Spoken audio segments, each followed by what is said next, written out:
Hi, I'm Sarah Gonzalez. Welcome to the news and why it matters. Glenn, what was the top story of the day for you? Top story of the day, I think, has to be trade. Okay. Stu? I intend to mansplain gunsplaining to everyone. Oh, can't wait for that. Pat? I wanted to talk about why Twitter's ban on pro-life Twitter tweeters matters. Okay. If I could speak it. Jason? Florida passed a gun law, which a lot of people are talking very glowingly about, but they're missing half the story, and can't wait to talk about that. All right. So, trade. Trump just recently, a little while ago, gave a speech that he's going through with the tariffs 15 days from now, so everybody be ready. Glenn, why does that matter to you? It matters because it's going to affect the average person. It's a really weird thing because it feels good to say, you know what, I'm tired of other countries taking advantage of us, and I'm tired of losing our jobs, and I'm tired of losing. You know, I want everybody to play fair. And so it feels really good to go down that road. The problem is all evidence throughout history shows it destroys jobs and it hurts the average American. So I hate to get all technical here, but you don't get to work this into conversations very often. It's going to actually hurt the velocity of money because you take if they're going to charge you an extra $600, Nancy Pelosi would say that's chump change. Crumbs. Yeah, crumbs. That $600, you could fold it into your payment, and so maybe you won't notice it. However, that $600 is now taken away from a vacation or from several nights out for a nice dinner or whatever else. You're robbing the economy of money. So you're saying that it hurts the average American, but where is the disconnect? Because the average American this flyover country, the people who voted for Trump, who wanted him to do this. He campaigned on this. Because it is something that sounds good. People they want a fair, level playing field. No matter what anybody says about the left or the right. Generally speaking, Americans want things to be fair.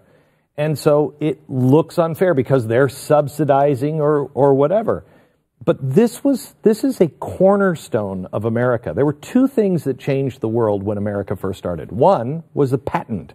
Nobody else had that. That was Ben Franklin. Patent. You own that idea. The other was the reason why we went to the Constitution over the Articles of Confederation. We needed, the states were more like countries, and they were saying, you're taking jobs, and so we're gonna tax your goods, on this, and it started into a war. We needed to be able to have free and open trade. It would be insane for us to think that I'm going to tack on money at a sale at a car dealership in Illinois because BMW chose Alabama to build their car company. Yeah. And so we're screwed. No, it's good. We all just have to stop trying to save companies and save industries that cannot save themselves. I think if I would attach a slogan and put it on a big red hat, I would say that it would probably be "Make America Expensive Again," because that's exactly what's going to happen. Prices are going to be outrageous if this is like a blanket, minus Mexico and Canada, which is what he was hinting at. If it's a blanket tariff, things are going to be extremely expensive. One thing that I thought was interesting, though, about the jobs, and he had, during the speech at the Oval Office, he had, I think, a factory worker from Kansas go in, and he was talking about how, his granddaddy worked there, and he's seen, huge cutbacks, and the steel industry is just disappearing. Well, a lot of people don't realize this. It's not. So offshoring only accounts for about 13% of the loss of manufacturing jobs. 13%. Now, where are all those jobs going? Well, we know that they're going to automation. Automation, yep. Production is going sky high. We're not slacking in this. How much are we? The fourth largest producer in the world? Of steel, yeah. Now, why is that? The jobs are disappearing, but the production's going sky high. It's not because of the job. The jobs have gone. They're not coming back. Well, and there's also a figure that in 1980 it took 10 and a half man hours to produce 1 ton of steel, and today it takes under 2. So, it's what's crazy about it is it's really, this is very dangerous. The president is using and saying this is a national security issue. It is not. The Pentagon, it accounts for 3%. If you look at the steel industry in the late 1980s, 1990s, it was nosediving. But then it came back up and it's stable. And it's providing 80% of our steel. It's not like we're having to buy all of our steel for Navy ships. We have it all here. Yeah, and the defense argument that they've made in their own writings, Mattis has said this himself. I mean, it's basically straight out a lie. They need 3% of U.S. production to fund the entire DoD. It's an absolute lie when it comes to defense. They're using that because it's the only way they can get it through, and that's frightening. Yeah, that's frightening. It's a crisis. They're creating a crisis. We know that's what progressives do. You create a crisis, and then you solve. You know what you want to do, so you create a crisis so you can solve that crisis. Yeah. Another thing I hate is when they concentrate when they make these arguments, they concentrate on things like trade deficit. Now that sounds real horrible when you say we're losing $800 billion or whatever. But the reason that we have these trade deficits is because our economy is it's booming. Yes. It's because it's so great. It's good. That's what creates the trade deficit. We'll never be able to compete with some of these countries that don't have domestic consumption. Now, you can't really gauge how China, does their economy because they're not based on domestic consumption. Their economy is based off of sending all this cheap crap out into the world. So obviously, they're going to have these trade deficits with a lot of people because they're constantly pumping this stuff out. Our primary income is not from trade like that. It mostly comes from domestic consumption. That is the characteristic and trademark of a developed economy. Yeah. If you want to find a place for trade surpluses, you can find them in our history, and they'll happen in every economic collapse. Every time we have an economic collapse, you get a trade surplus. And, it's an 1800s, 1700s economic philosophy. And the problem is a tariff is a 1800s economic word. It's the tax.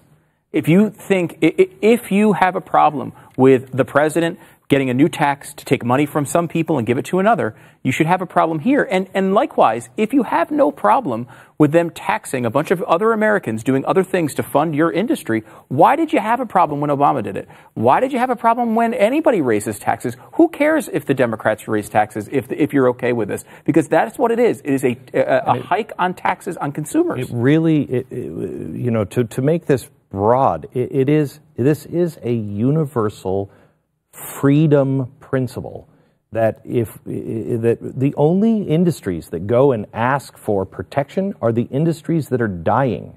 This is cutting the Kondrackian wave.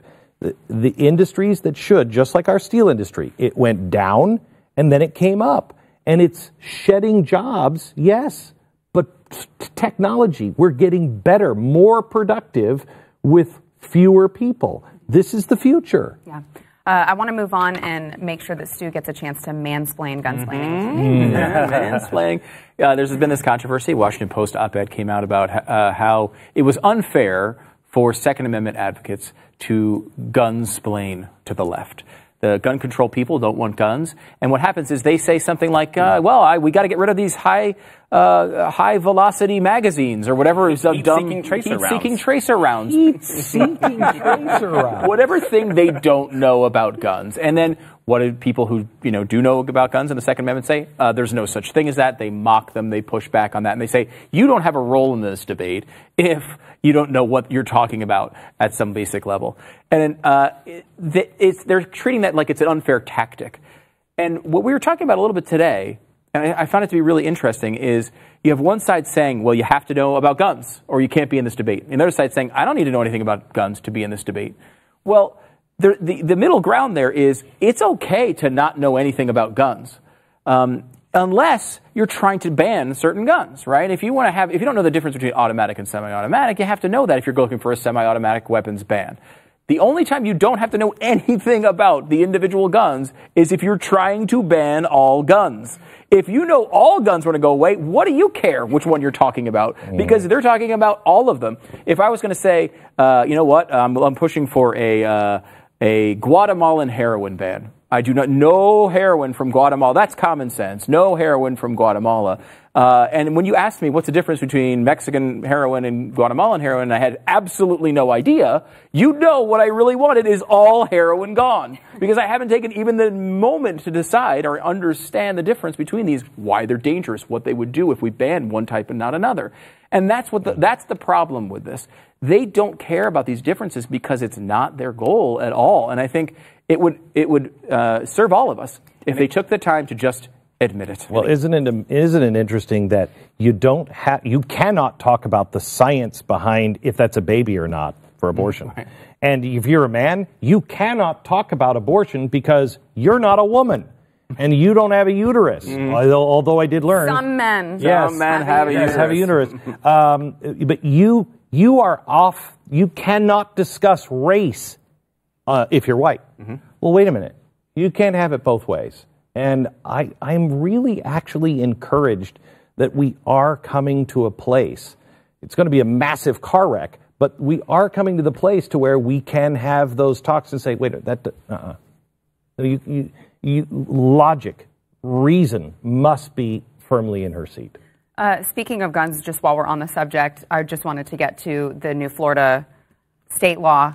So tell us about why it's not all what it seems. So the flash headline was that they passed this bill, and so finally teachers can carry guns. And I look at that, and I'm like, well, that's great. That's awesome. They also had funds allocated to mental health and schools and security. also hardening of the schools, right? Which is great, and that's what we've been asking for. Well, on the bottom of it, there's also all the other gun control issues, like if you just can't get a gun if you're under 21. Now, to me, that's highly offensive to me because I was a young parent in the Marine Corps, which I could carry a gun, overseas, but I couldn't carry a gun apparently under this law if I was, back in the day when I was under 21. Or now, your wife who is at home. I had a brand new baby at that age. I was living in a horrible neighborhood in Los Angeles. I mean, it was bad and it was scary. But under that, I would not be able to protect myself. What is your life history? So wait a minute. Because you could kill somebody with it.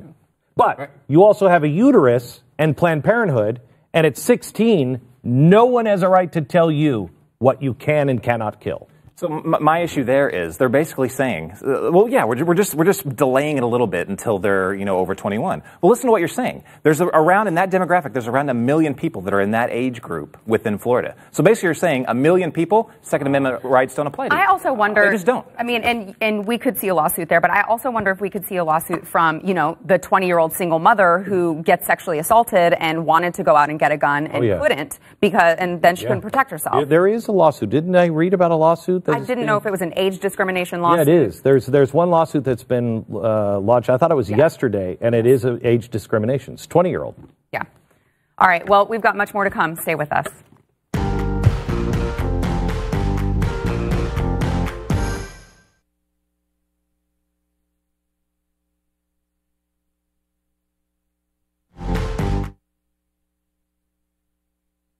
Can they do a lawsuit?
Pat, pro-lifers are now, I guess, being banned from Twitter.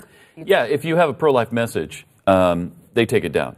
There was a post of a baby in a womb, and just a fully formed baby, and Twitter took it down. No horror, no horror, no blood, no guts. They're not showing an abortion. Just a beautiful baby inside the womb. And I guess Twitter didn't want people to see that it's actually a human baby inside, because there was no mistaking that's a human baby. What was the message? That's not a head of lettuce. What was the message? What did the 144 characters or 300 whatever? It was something about the beauty of life. Okay, I'm glad it wasn't like racial slurs. It would have ruined the story. But it wasn't. It wasn't offensive at all. It wasn't hateful at all. Okay, but on that, do you see who posted today or last night or today? Louis Farrakhan tweeted today one of his speeches where he says that the FBI was, the worst, organization to oppressing black people, and the Jews are the ones controlling them. They control everything. That's okay. That's okay. That wasn't taken down. That was not taken. It's still up right now. It's unbelievable. Yeah, the message was also, tell me it's not a human, I think was the end message. Tell me this isn't a human. So I had a conversation. Yeah, controversial. I had a conversation, a private conversation with somebody that will go unnamed, who is in the speech business, and said, I'm gravely concerned, and they were on the left, gravely concerned because we are now starting, through YouTube and Twitter and Facebook, they're now deciding what can be said and what can't be. And this individual said to me, Glenn, those are the train station. The tracks have been laid. It's Netflix, Amazon, Facebook, Google, YouTube, Twitter. If those start to ban opinions, there is no place to go. There is no place to go. Where the people are, at least. I mean, you can go to other sites, but if no one's there to listen, right. I mean, what does that do for you? It's a hard thing because those are private companies. Twitter's a private company. How do you tell them you can't do that? Yeah. Well, they can. It's their thing. They can. Well, I don't have to tweet, but Twitter doesn't have to post my thing either. I would like to see, Peter Thiel has been rumored, I don't think this is true, but he's been rumored that he wants to start a new media. I talked to a friend of his yesterday and said, please convince him to establish something like a YouTube that has no political affiliation. None. Yeah. It just will be a place that says you can say the things that you want to say as long as we're not, encouraging to kill each other. Yeah. I want to move on to apparently a new study shows that Americans spend an average of $448 per person shopping while drunk. Still. Why would you go to me for that story? Yes, that's true. It seems oddly high. And Stu apparently has some toilet lights to prove it. Well, yes, I do engage occasionally. The problem drunk spending? In drunk spending, and the problem is it's not my fault. I'm completely blameless here. But they put this phone in my pocket, and it has an Amazon app right on it. They make it too addictive too. Right, by the way, too addictive. Yeah. Why do they? We need a little bag that you can put it in and lock. Yeah. So this past year Christmas I went to a Christmas party and I had several beverages and got into a conversation with one of my friends who informed me he had put a toilet light in his house. You hang out with the classiest people. What a classy dinner party. What are you talking about toilet light? At a Christmas party. What better way to celebrate the birth of Christ? Birth of Christ. Than a toilet light? I was peeing all over the wall. It's dark in there. But he said he put in this toilet light, and it's this little sensor on one side and then this little wire that comes down like this, and it bends over the edge of your toilet. And basically what it does is in the middle of the night when you have to go up and go to the bathroom, you walk towards the toilet and you get a few feet away, and it lights up. So it lights up just inside the bowl. So you don't have to turn these people without electricity. But this put a light in the room. Pat, this is brilliant because when you do that, your eyes get shot by all that light, and you can't go back to sleep. You can't go back to sleep. Yeah. So it's this little. So all you have to do is you walk up to it, and it's just like it's blue, and then it turns to pink, and then it turns to orange, and it turns to green and yellow, and it's actually. And the great thing is if you can get it fast enough, if you can get it through Amazon Prime, so it's there while you're still drunk, you can have Technicolor barf-a-thons. I'm sold on it. I want them. It's $8. I think you can get a pack of 3 for $15. And I've got them in my kids' room. You guys know that the back of your phone has a flashlight on it? It's too bright. It's too bright, and also then you might drop it. You might drop it in the toilet. This is already in the toilet, okay? So there's no negatives if it falls in the toilet. And, it was the problem with the drunk shopping issue here is I don't know that, first of all, if I would have been convinced on the toilet light, if not for the beverages. But the other part is you forget you ordered it. Mm-hmm. So then, a week later, my wife's like, what the hell is this? It's a toilet light. And I'm like, this is going to be amazing. And you know what? Totally sold on it now. She's totally in. Basically, really? It's like Christmas all the time. All the time. You get a new present that you weren't expecting. Really quickly, I want to remind everyone that we are going to spring forward. Why? Why are we still doing this? This was begun by an agricultural society, right? Sunday, yes. Okay, that's over. Sunday. We're not agriculture anymore. Let's stop with the stupid. Then I'll join you if you will join me. Stop with the stupid summer break of schools. Oh, absolutely. Whoa. Yeah, we don't need that. That was for an agricultural, so really? you could so you could go out and help harvest the fields. That's what it was for. I need you. The harvest is coming in. Oh, I didn't know that. It just makes sense. As a kid, you have those awesome summers where you have fun. Yeah, no, it wasn't. It was for work. The children. Yeah, of Glenn hates children. What a surprise! No, I don't want the 3 months with the kids at home because by the time you get there, like, oh God.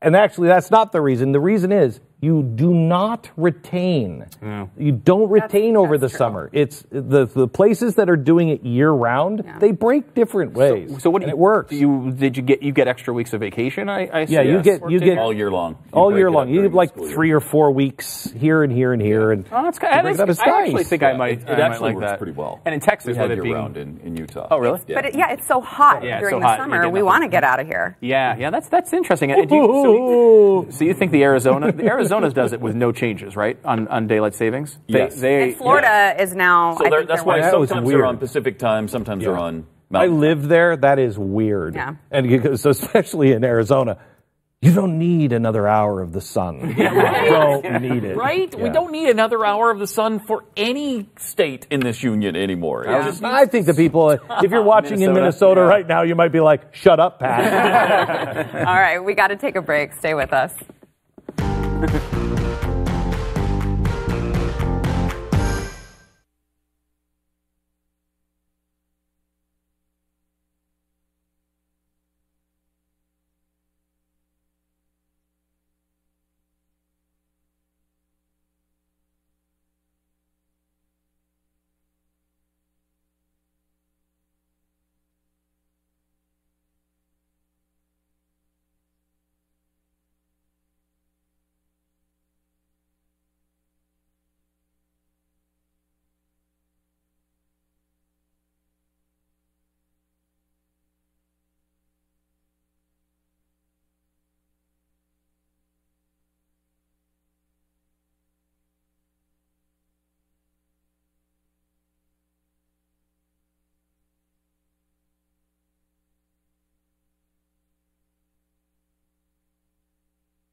This show is better in the commercial break. They're just trying to get me off my game here during commercials.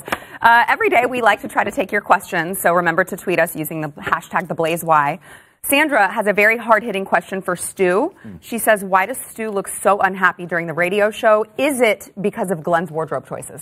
Largely, yes. And I mean that the wardrobe is large. Largely, yes. That's the answer. I enjoy your wardrobe choices, Glenn. Thank you. Thank you. Yeah, people who actually know fashion think Glenn dresses well. We're pretty much slobs, so we like to mock him all the time. Jay wants to know, what is with this Turn Texas Blue stuff, and is Ted Cruz going to have to campaign hard? No. It's nonsense. It's not happening. No, long term, I think Turn Texas Blue. In 2050, maybe it's not happening now. I mean, they're dreaming that it's happening now. Yeah. I think they doubled the turnout, and Ted still won by double. Right. He still doubled the biggest turnout of the Democrats combined. Yeah, it was actually record GOP turnout, since when? Like 2000, something like that. Like we hadn't. It was huge. Yeah, it was huge. No, you mean DNC, not GOP. No, well, both were huge. No, the GOP doubled. GOP was bigger. than it has been since 2000, I think. And the Democrat turnout was the biggest ever. If anything, I would say it's a dangerous showing of how hard to the left and hard to the right we're starting to go. We're just dividing that much further. There's nobody in the middle anymore. Yeah. The thing we should remember too is that Cruz came in second in the presidential race, but he's a good senator. I mean, he's still one of the best senators there is, and I think Texas appreciates that. Yeah. I just wanted to let you guys know it is International Women's Day, and I did not have anyone here wish me a happy International Women's Day. Oh, I forgot. I'm tired of this toxic masculinity in the workplace. But That's for you. That's for you. We got. I eat. I'm not sure what it is.